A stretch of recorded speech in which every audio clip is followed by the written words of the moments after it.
करते हैं और बात जब सियासत की करते हैं तो बड़ा इंपॉर्टेंट ये है कि साबिक वजीर आला महबूबा मुफ्ती जब भी बात करती है, बयान देती है, तो वो कौमी सुर्खियां बनती है और उस पर लगातार फिर रद्द अमल भी आता है। महबूबा मुफ्ती के एक से बढ़कर एक और भी बयान सामने आया है। पीडीपी ने एक बार फिर भारतीय जनता पार्टी को हदफ तनकीद बनाया और महबूबा मुफ्ती के कई बड़े इल्जाम। पहला इल्जाम कि दफा 370 की मंसूखी के बाद अगर सब कुछ ठीक है तो लाखों की तादाद में सिक्योरिटी एहलकार जम्मू कश्मीर के अंदर क्यों हैं, एक सवाल ये पूछा गया। दूसरा ये कि इंतखाबात कश्मीर मसले का हल नहीं है और ऐसे में बातचीत ही वाहिद रास्ता है। बातचीत अगर चीन के साथ तो पाकिस्तान करीबी पड़ोसी के साथ क्यों नहीं।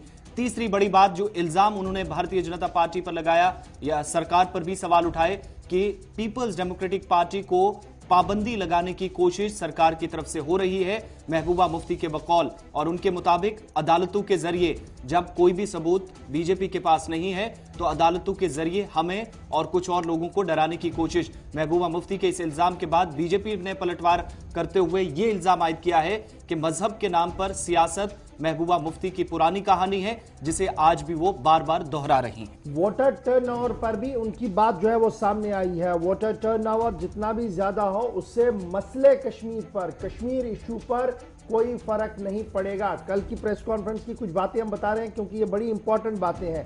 उसके साथ साथ उन्होंने कल सवाल पैदा कर दिया है कि दफा 370 मनसूखी से अगर मामला हल हो गया है तो 9 लाख सिक्योरिटी एहलकारों की मौजूदगी क्यों, बड़ा सवाल उन्होंने किया है। साथ साथ पीडीपी पर पाबंदी लगाने की कोशिशें की जा रही हैं। बड़ा इंकिशाफ उन्होंने किया कि पीडीपी पर पाबंदी लगाने की कोशिशें की जा रही है। महबूबा मुफ्ती का मानना है और इलेक्शन मसले कश्मीर का हल नहीं है और मुज़ाकरात न सिर्फ भारत पाकिस्तान के साथ हो बल्कि भारत और जम्मू कश्मीर के नौजवानों के बीच भी मुज़ाकरात होने चाहिए और जब तक वो है तब तक वो इस आवाज को उठाती रहेंगी, चाहे जिस तरीके से भी उनके ऊपर कार्रवाई हो। उनका मानना कि लगातार एजेंसीज को उनके पीछे लगाया गया है लेकिन अभी तक उनके हाथ कुछ भी नहीं लगा है, लेकिन उन्हें बहुत ज्यादा खदशा है कि पीडीपी पर शायद पाबंदी आयद की जाए।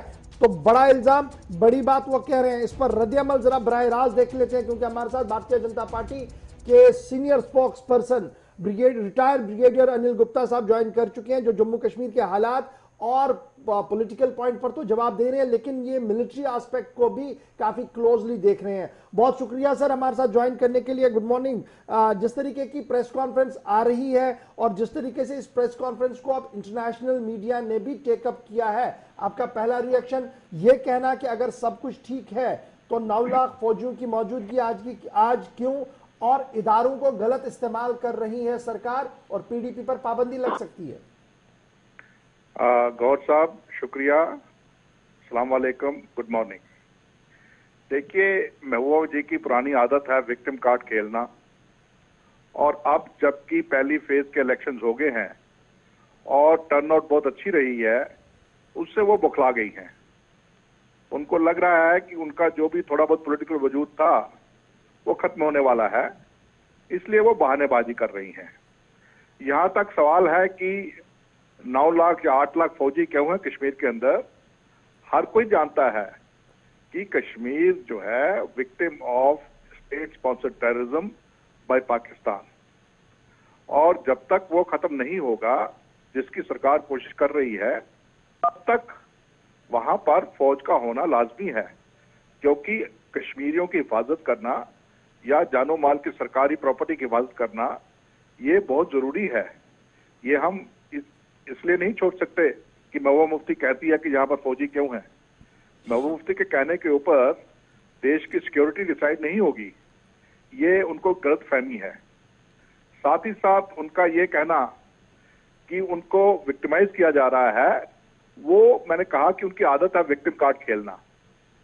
शुक्र कीजिए कल के प्रेस कॉन्फ्रेंस के अंदर उन्होंने मरहूम मुफ्ती मोहम्मद सईद का नाम नहीं लिया। हर प्रेस कॉन्फ्रेंस में वो मरहूम मुफ्ती मोहम्मद सईद का नाम लेके भी एक सिंपैथी वेव गेम करना चाहती हैं। कल उन्होंने नहीं किया, बहुत अच्छी बात है। अब रही बात उनकी प्रेस कॉन्फ्रेंस की, देखिए आपने बीजेपी को जितना मर्जी कोसना है कोसिए, आपने सेंट्रल गवर्नमेंट को जितना मर्जी कोसना है कोसिए, लेकिन आप हर मुद्दे को मजहब के नाम पे क्यों ले जाते हैं। मजहब की सियासत हर मुद्दे पे आप हिंदू मुसलमान डिवाइड क्यों करना चाहते हैं? उनका ये कहना कि भारत सरकार पाकिस्तान के साथ बातचीत नहीं करती क्योंकि पाकिस्तान एक मुस्लिम देश है, क्या वाजिब है? उनका ये कहना कि 370 इसलिए हटाया गया क्योंकि हम मुसलमान हैं, क्या ये वाजिब है? हर बात के ऊपर इस प्रकार की, और रोशनी को भी मजहब के साथ जोड़ना, ये कहना कि रोशनी के जो टारगेटिंग की जा रही है वो एक सिलेक्टिव कम्युनिटी के खिलाफ की जा रही है, ये सब क्या है? इससे क्या हालात सुधरेंगे? इससे क्या जो अमन शांति बहाल हुई है वो कायम रहेगी? आप लोगों की इमोशनल एक्सप्लॉयटेशन करते हैं मजहब के नाम के ऊपर, और फिर आप कहते हैं कि जो हमने अलायंस बनाई है वो एक बड़े मकसद के लिए है, एक सेकुलर अलायंस है, रीजनल या रीजन स्पेसिफिक नहीं है। मैं तो पूछूंगा डॉक्टर फरूक अब्दुल्ला से, जो कि चेयरमैन है इसके, कि क्या वो महबूबा मुफ्ती के साथ एग्री करते हैं जो कुछ उन्होंने कहा कल की प्रेस कॉन्फ्रेंस में? उनको जवाब देने दीजिए, पूरा देश देख रहा है। इंपॉर्टेंट ये है कि कल जिस तरीके से आप कह रहे हैं कि विक्टिम कार्ड पीडीपी खेल रही है, यही इल्जाम बीजेपी पर वो लगा रही है और कह रही है कि बीजेपी लगातार विक्टिम कार्ड भी खेल रही है और माइनॉरिटीज को खौफजदा करने की नई नई कोशिशें कर रही है। पूरे मुल्क के अंदर जो है सूरत हाल इसी तरीके की बनाई जा रही है और जम्मू कश्मीर के ऊपर जिस तरीके का माहौल पैदा किया जा रहा है उससे साफ लग रहा है कि आने वाले दिनों के अंदर क्या कुछ होगा। ये बेसलेस चार्ज है। आप कोई एक चीज बताइए जिसमें कि सेंट्रल गवर्नमेंट की या भाजपा सरकार की कोई कार्रवाई जो है वो कम्युनिटी स्पेसिफिक रही है। कोई एक आप एग्जांपल देके दीजिए। हर काम, हर प्रोग्राम, हर चीज, हर मसला जो है कौमी सतह से देखा गया है, किसी मजहबी एंगल से नहीं देखा गया, जब माइनॉरिटी मेजॉरिटी की सिचुएशन नहीं देखा गया है। ये गलत फहमी लोगों में फैलाया। यही तो मैं कह रहा हूं कि विक्टिम कार्ड खेलना और लोगों में गलत फहमी पैदा करना, ये महबूबा जी की पुरानी आदत है। और ब्रिगेडियर साहब, क्या आपकी नजर में PDP really threat to nation है? बिल्कुल नहीं है। पीडीपी तो खत्म हो चुकी है ना, इसलिए तो मैं कह रहा हूं कि अपने पॉलिटिकल वजूद को खत्म होते देखकर वो बहानेबाजी कर रही हैं कि लोग तो पूछेंगे ना इलेक्शन के बाद सवाल इनसे, क्या आप ऊंची ऊंची बातें करते थे कि मेरे साथ कार्यकर्ता है, मेरे साथ लीडर तो मेरे को डिजर्ट करके, लेकिन कार्यकर्ता मेरे साथ है, कहाँ है? पर अनिल साहब वो तो कह रही है मैं वेलकम करती हूं लोग अगर बाहर आ रहे हैं, मगर ये सभी चीजों के मसले का हल नहीं है। नहीं, देखिए वो तो वेलकम उनको करना ही पड़ेगा ना।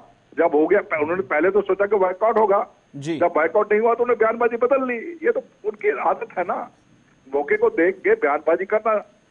पहले तो कह रहे थे कि लोग बायकॉट करेंगे, उनको उम्मीद थी कि लोग बायकॉट करेंगे, लोग आएंगे नहीं बाहर। इन्होंने बहाने लगाया कि हमारे कैंडिडेट को कैनवस नहीं करने दिया गया, उनको बंद करके रखा गया, उसके बावजूद लोग बाहर आए हैं। इसका मतलब लोग डेमोक्रेसी चाहते हैं। और उनका ये कह देना कि ये कश्मीर मसले का हल देंगे, किसने बोला ये कश्मीर मसले का हल है? ये तो पंचायती राज इंस्टीट्यूशन का 3rd टियर का इलेक्शन है, ये कोई रेफरेंडम थोड़ा ही है। ये इस बात की बातें ये महबूबा मुफ्ती ही करती हैं।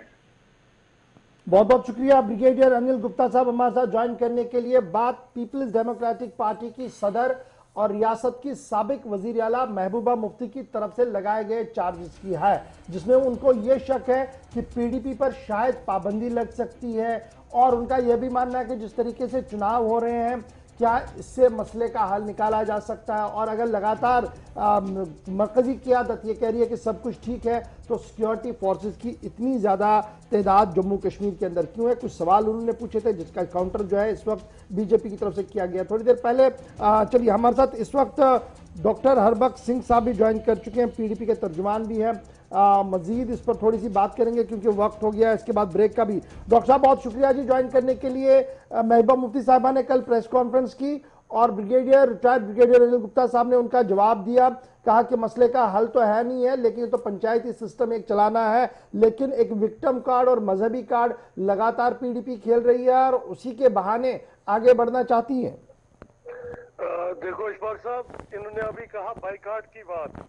बाइकाट का फायदा किसको होता है और किस तरह इन्होंने 5 सरपंच और बीडीसी के इलेक्शन करवाए।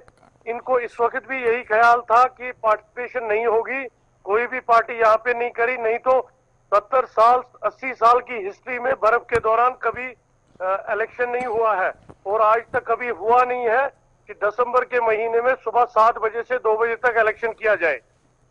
जो ये बात कह रहे हैं कि हम मजहबी तौर पे चीज को नहीं लेते, तो आज देखिए कि आज जो इनके इंडिपेंडेंट या प्रॉक्सी कैंडिडेट्स हैं उनकी सिक्योरिटी देखिए, उनकी बीपी गाड़ियां देखिए, और जो डीडीसी कैंडिडेट अलायंस के उठे हैं तो उनका सिक्योरिटी कवर देखिए। ये जो इस वक्त की बात ये बार बार कहते हैं, लेकिन डॉक्टर साहब ये आपको भी पता है जब चुनाव होते हैं तो सरकार का अमल दखल बड़ा कम रहता है और कमीशन सारा कुछ देख रहा है। इसमें सरकार या पार्टी को घसीटना कितना अच्छा है, क्योंकि आपके टेन्योर में बहुत सारे चुनाव हुए जिस पर इसी तरीके के सवाल उठे और फिर आप भी यही कह रहे थे कि आपके हाथ में कुछ भी नहीं है तो कमीशन देख रहा है सारा। अशफाक साहब, पहले कमीशन जो थे वो कमीशन हुआ करते थे। अब ये आपको भी पता है कि यहाँ का सिस्टम जो है वो कमीशन कितना इंडिपेंडेंट काम कर रहा है। हमारे जो, मैं खुद भी इलेक्शन लड़ रहा हूँ, हमारे जो आरओज हैं उनको आज तक सिस्टम की नहीं पता है।